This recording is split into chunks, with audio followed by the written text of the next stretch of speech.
अध्याय 18 मोक्ष संन्यास योग। भागवत गीता का अंतिम अध्याय सबसे बड़ा है और इसमें कई विषयों का सम्मिलित किया गया है। अर्जुन संस्कृत में प्राय प्रयुक्त होने वाले दो शब्दों संन्यास और त्याग के संबंध में प्रश्न पूछने के साथ संन्यास के विषय पर चर्चा प्रारंभ करते हैं। दोनों शब्द एक ही मूल धातु के हैं जिसका अर्थ परित्याग करना है। सन्यासी वह है जो गृहस्थ जीवन में भाग नहीं लेता और समाज को त्याग कर साधना का अभ्यास करता है। त्यागी वह है जो कर्म में संलग्न रहता है लेकिन कर्म फल का भोग करने की इच्छा का त्याग करता है। यह गीता की वाणी का मुख्य अभिप्राय है। श्री कृष्ण दूसरे प्रकार के त्याग की संतुति करते हैं। वह परामर्श देते हैं कि यज्ञ, दान, तपस्या और कर्तव्य पालन संबंधी कार्यों का भी त्याग नहीं करना चाहिए क्योंकि ये ज्ञानी को भी शुद्ध करते हैं। इनका संपादन केवल कर्तव्य पालन की दृष्टि से करना चाहिए क्योंकि इन कार्यों को कर्म फल की आसक्ति के बिना संपन्न करना आवश्यक होता है। तत्पश्चात श्री कृष्ण तीन कारकों के विस्तृत गहन विश्लेषण की ओर आते हैं जो कर्म के तीन संगठक और कर्म फल में योगदान करने वाले पांच कारकों को प्रेरित करते हैं। वह इनमें से प्रत्येक की तीन गुणों के अंतर्गत विवेचना करते हैं। वह कहते हैं कि जो अल्पज्ञानी हैं, जो स्वयं को अपने कार्यों का कारण मानते हैं, लेकिन विशुद्ध बुद्धि युक्त प्रबुद्ध आत्माएं ना तो स्वयं को अपने कार्यों का कर्ता और न ही भोक्ता मानती हैं। अपने कर्मों के फलों से सदैव विरक्त रहने के कारण वह कार्मिक प्रतिक्रियाओं के बंधन में नहीं पड़ते। आगे इस अध्याय में यह अवगत कराया गया है कि लोगों के उद्देश्य और कर्मों से भिन्नता क्यों पाई जाती है। तत्पश्चात इसमें प्रकृति के तीन गुणों के अनुसार ज्ञान, कर्म और कर्ता की श्रेणियों का वर्णन किया गया है।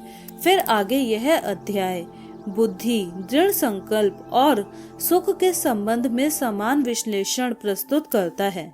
इसके बाद यह अध्याय उन लोगों का चित्रण करता है जिन्होंने आध्यात्मिक जीवन में पूर्णता की अवस्था कर ली है और ब्रह्म की अनुभूति में लीन हो गए हैं।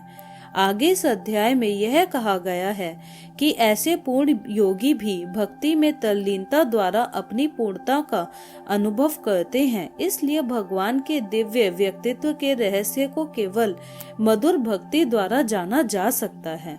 इसके बाद श्री कृष्ण अर्जुन को स्मरण कराते हैं कि भगवान सभी जीवों के हृदय में स्थित हैं और उनके कर्मों के अनुसार वह उनकी गति को निर्देशित करते हैं।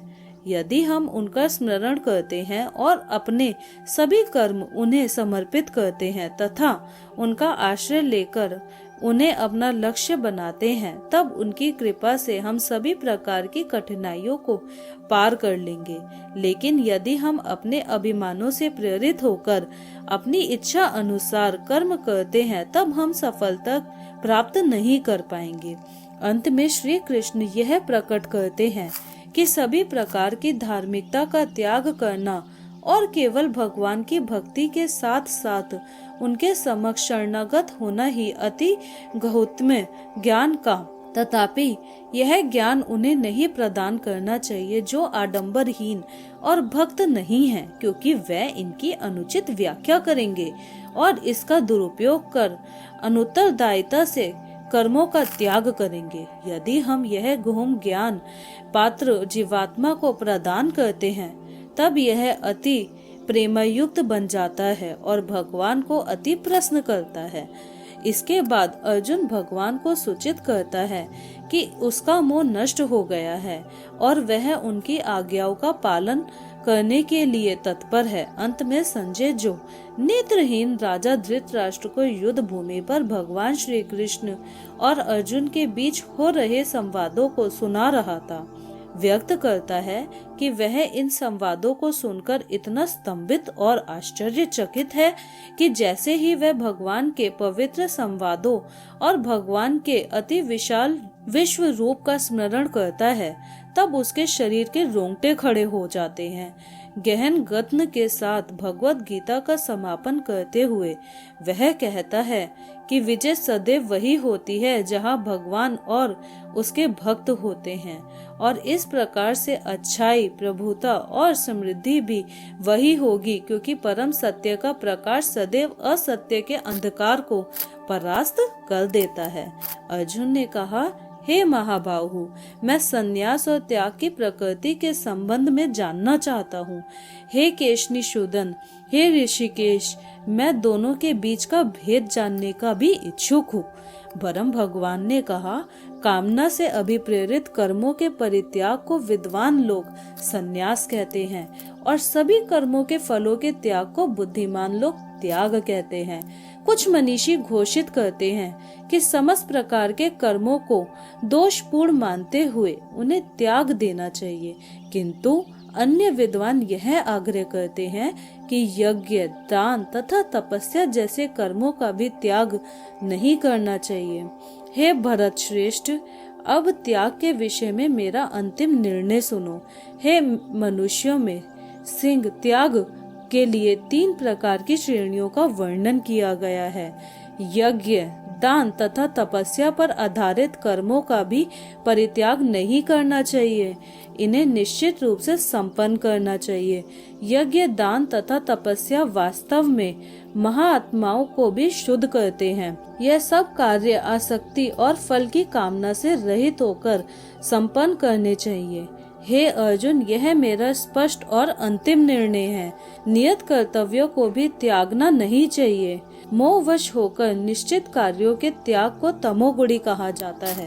नियत कर्तव्यों को कष्टप्रद और शरीर को व्यथा देने का कारण समझकर किया गया त्याग रजोगुणी कहलाता है।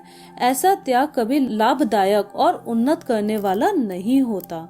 जब कोई कर्मों का निष्पादन कर्तव्य समझकर और फल की आसक्ति से रहित होकर करता है, तब उसका त्याग सत्वगुणी कहलाता है। वह जो ना तो अप्रिय कर्म को टालते हैं और न ही कर्म को प्रिय जानकर उनमें लिप्त होते हैं, ऐसे मनुष्य वास्तव में त्यागी होते हैं। वह सात्विक गुणों से संपन्न होते हैं और कर्म की प्रकृति के संबंध में उनमें कोई संशय नहीं होता।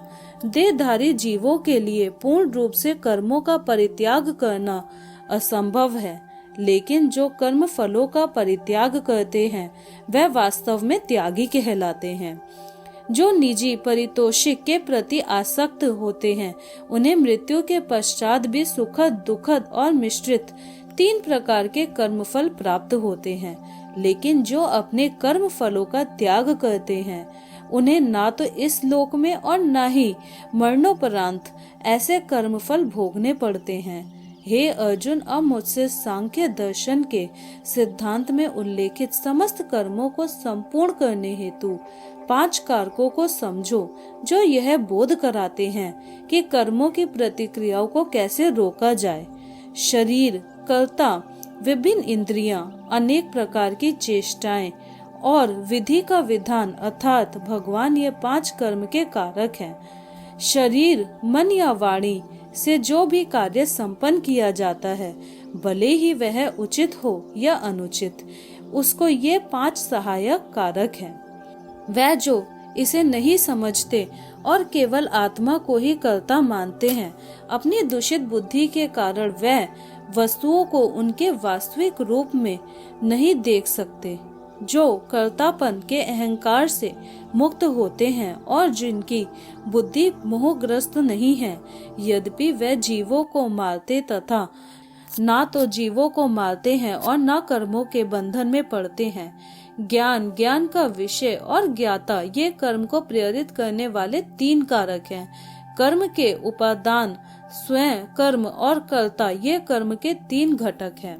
सांख्य दर्शन में ज्ञान, कर्म और कर्ता की 3 श्रेणियों का उल्लेख किया गया है और तदनुसार प्रकृति के 3 गुणों के अनुसार इनमें भेद का वर्णन भी किया गया है। इन्हें सुनो और मैं तुम्हें इनका भेद बताता हूँ। जिस ज्ञान द्वारा कोई नाना प्रकार के सभी जीवों में एक अविभाजित अविनाशी सत्य को देखता है, उसे सत्वगुण प्रकृति ज्ञान कहते हैं। जिस ज्ञान द्वारा कोई मनुष्य भिन्न भिन्न शरीरों में अनेक जीवित प्राणियों को पृथक पृथक और असंबद्ध रूप से देखता है उसे राजसी माना जाता है। वह ज्ञान जिसमें कोई मनुष्य ऐसी विखंडित अवधारणा में तल्लीन होता है जैसे कि वह संपूर्ण के सदृश्य हो, और जो ना तो किसी कारण और ना ही सत्य पर आधारित है, उसे तामसिक ज्ञान कहते हैं।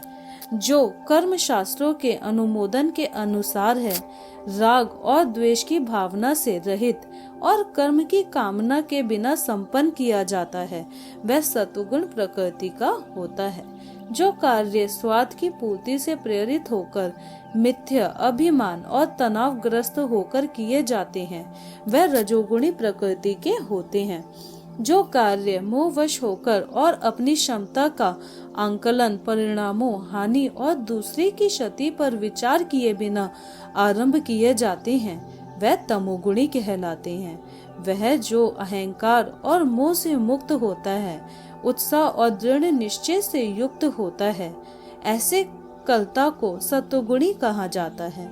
जब कोई कर्ता कर्म फल की लालसा, लोभ, हिंसक प्रवृत्ति, अशुद्धता, हर्ष और शोक से प्रेरित होकर कार्य करता है, उसे रजोगुणी कहा जाता है। जो कर्ता अनुशासनहीन, अशिष्ट, हठी, कपटी, आलसी तथा निराश होता है और टालमटोल करता है, वह तमोगुणी कहलाता है। हे अर्जुन, अब मैं प्रकृति के 3 गुणों के अनुसार तुम्हें विभिन्न प्रकार की बुद्धि तथा वृत्ति के विषय में विस्तार से बता रहा हूँ, तुम उसे सुनो। हे प्रथापुत्र, वह बुद्धि सत्वगुणी है जिसके द्वारा यह जाना जाता है कि क्या उचित है और क्या अनुचित, क्या कर्तव्य है और क्या अकरणीय है, किससे भयभीत होना चाहिए और किससे भयभीत नहीं होना चाहिए, क्या बंधन में डालने वाला है और क्या मुक्ति देने वाला है। हे पार्थ, ऐसी बुद्धि राजसिक कहलाती है जो धर्म और अधर्म तथा उचित और अनुचित आचरण के बीच भेद करने में भ्रमित रहती है। जो बुद्धि अंधकार से आच्छादित रहती है, अधर्म में धर्म, असत्य में सत्य की कल्पना करती है, वह तामसिक प्रकृति की होती है। जो धृति योग्य से विकसित होगी और जो मन, प्राण शक्ति और इंद्रियों की क्रियाओं को स्थिर रखती है, उसे सात्विक धृति कहते हैं। इसमें धृति का मतलब है संकल्प। यह गति जिसके द्वारा कोई मनुष्य आसक्ति और कर्म फल की इच्छा से कर्तव्य पालन करता है, सुख और धन प्राप्ति में लिप्त रहता है, वह राजसी धृति कहलाता है। दबृद्धि पूर्ण संकल्प जिसमें कोई स्वप्न देखने, भय, दुख, मोह, निराशा और कपट का त्याग नहीं करता, उसे तमोगुणी धृति कहा जाता है। हे अर्जुन, अब तुम मुझसे 3 प्रकार के सुखों का संबंध में सुनो, जिनसे देहधारी आत्मा आनंद प्राप्त करती है और सभी दुखों के अंत तक भी पहुंच सकती है। जो आरंभ में विष के समान लगता है, लेकिन अंत में जिसका स्वाद अमृत के समान हो जाता है, और इसे सात्विक सुख कहते हैं। यह शुद्ध बुद्धि से उत्पन्न होता है, जो आत्मज्ञान में स्थित होती है।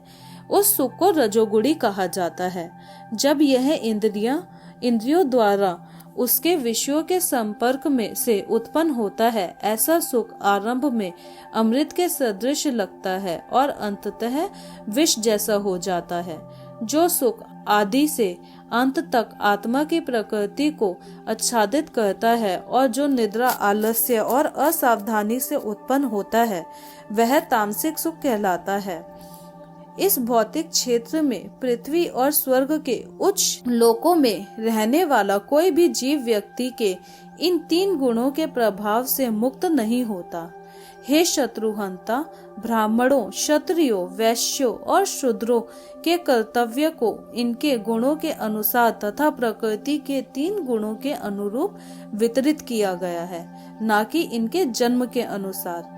शांति, संयम, तपस्या, शुद्धता, धैर्य, सत्यनिष्ठा, ज्ञान, विवेक तथा परलोक में विश्वास, ये सब ब्राह्मणों के कार्य के स्वाभाविक गुण हैं। शूरवीरता, शक्ति, धैर्य, रण कौशल, शुद्ध से पलायन न करने का संकल्प, दान देने में उदारता, नेतृत्व क्षमता, ये सब क्षत्रियों के कारण के स्वाभाविक गुण हैं।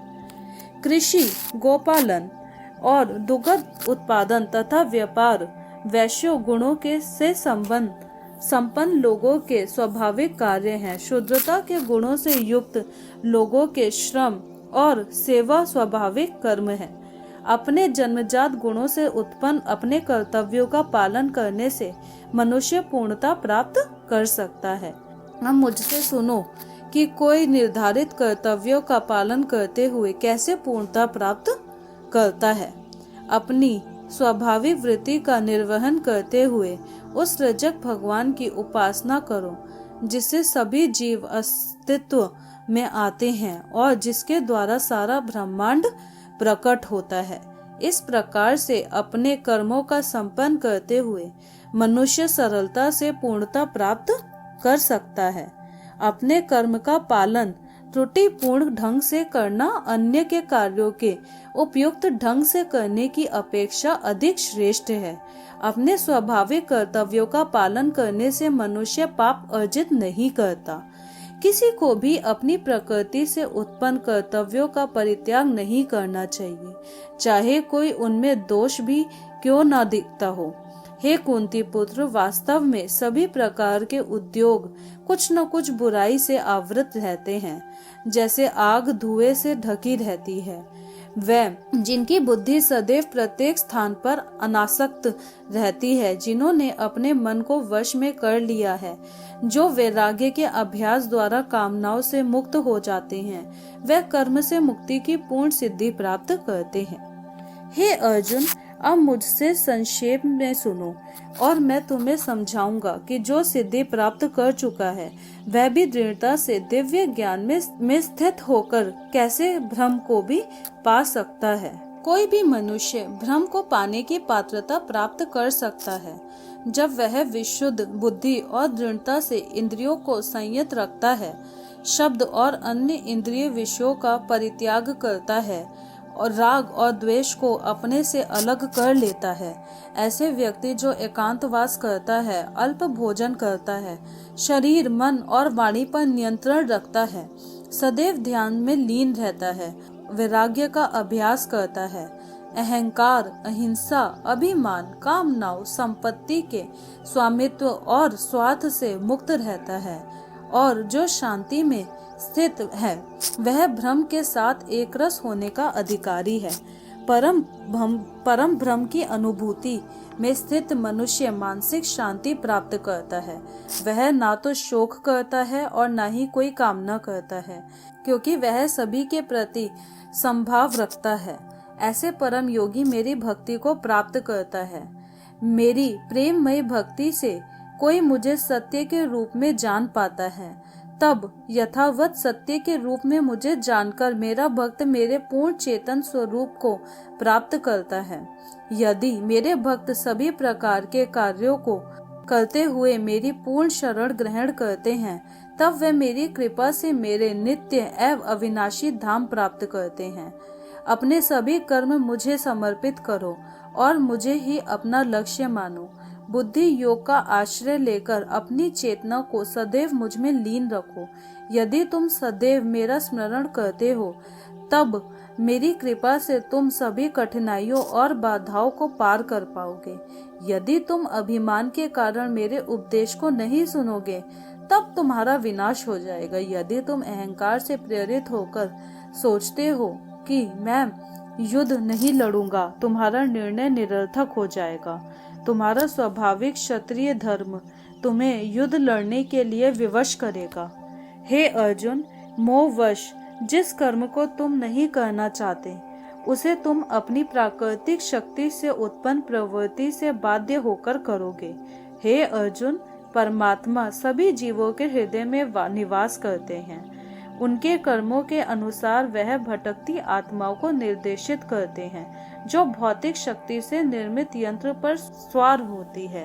हे भारत, अपने पूर्ण अस्तित्व के साथ पूर्ण रूप से केवल उसकी शरण ग्रहण करो। उसकी कृपा से तुम पूर्ण शांति और उसके नित्य ध्यान को प्राप्त करोगे। इस प्रकार से मैंने तुम्हें यह ज्ञान समझाया जो सभी गुह्य से गुह्यतर है। इस पर गहनता के साथ विचार करो और फिर तुम जो चाहो वैसा करो। पुनः मेरा परम उपदेश सुनो जो सबसे श्रेष्ठ गुह्य ज्ञान है। मैं इसे तुम्हारा लाभ के लिए प्रकट कर रहा हूँ, क्योंकि तुम मेरे प्रिय मित्र हो। सदा मेरा चिंतन करो, मेरे भक्त बनो, मेरी आराधना करो, मुझे प्रणाम करो। ऐसा करके तुम निश्चित रूप से मेरे पास आओगे। मैं तुम्हें ऐसा वचन देता हूँ, क्योंकि तुम मेरे अतिशय मित्र हो। सभी प्रकार के धर्मों का परित्याग करो और केवल मेरी शरण ग्रहण करो। मैं तुम्हें समस्त पाप कर्मों की प्रतिक्रियाओं से मुक्त कर दूंगा। डरो मत। यह उपदेश उन्हें कभी नहीं सुनना चाहिए जो ना तो संयमी है, न ही उन्हें जो भक्त नहीं है। इसे उन्हें भी नहीं सुनना चाहिए जो आध्यात्मिक विषय को सुनने के इच्छुक नहीं है, और विषय रूप से उन्हें भी नहीं सुनना चाहिए जो मेरे अति द्वेष रखते हैं। वह जो इस अति गहन ज्ञान को मेरे भक्तों को सिखाते हैं, वह अति प्रिय कार्य करते हैं, वह निसंदेह मेरे धाम आएंगे।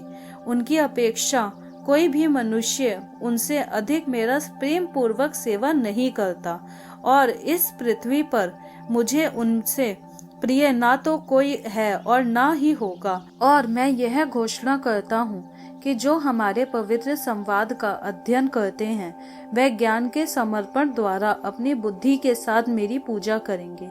ऐसा मेरा मत है। वह जो श्रद्धा युक्त तथा द्वेष रहित होकर केवल इस ज्ञान को सुनते हैं, और वह पापों से मुक्त हो जाते हैं और मेरे पवित्र लोकों को पाते हैं, जहाँ पुण्य आत्माएं निवास करती हैं। हे पार्थ, क्या तुमने एकाग्रचित होकर मुझे सुना? हे धनंजय, क्या तुम्हारा ज्ञान और मोह नष्ट हुआ? अर्जुन ने कहा, हे अच्युत्य, आपकी कृपा से मेरा मोह नष्ट हो गया है। अब मैं ज्ञान में स्थित हूँ, मैं संशय से मुक्त हूँ और मैं आपकी आज्ञाओं के अनुसार कर्म करूँगा। संजय ने कहा, इस प्रकार से मैंने वासुदेव पुत्र श्री कृष्ण और उदारचित पृथा पुत्र अर्जुन के बीच अद्भुत संवाद सुना। यह इतना रोमांचक संदेश है कि इससे मेरे शरीर के रोंगटे खड़े हो गए हैं। वेद व्यास की कृपा से मैंने इस परम गहन योग का साक्षात योगेश्वर श्री कृष्ण से सुना। हे राजन, जब जब मैं परमेश्वर श्री कृष्ण और अर्जुन के बीच हुए इस चकित कर देने वाले अद्भुत संवाद का स्मरण करता हूँ, तब तब मैं पुनः पुनः हर्षित होता हूँ। भगवान श्री कृष्ण के अति विस्मयकारी विश्व रूप का स्मरण कर मैं अति चकित और बार बार हर्ष से रोमांचित हो रहा हूँ। जहाँ योग के स्वामी श्री कृष्ण और श्रेष्ठ धनुर्धर अर्जुन है, वहाँ निश्चित रूप से अनंत ऐश्वर्य, विजय, समृद्धि और नीति होती है। ऐसा मेरा निश्चित मत है। तो दोस्तों, अगर आपको हमारा वीडियो अच्छा लगा हो तो वीडियो को लाइक करके चैनल को सब्सक्राइब करना ना भूलें।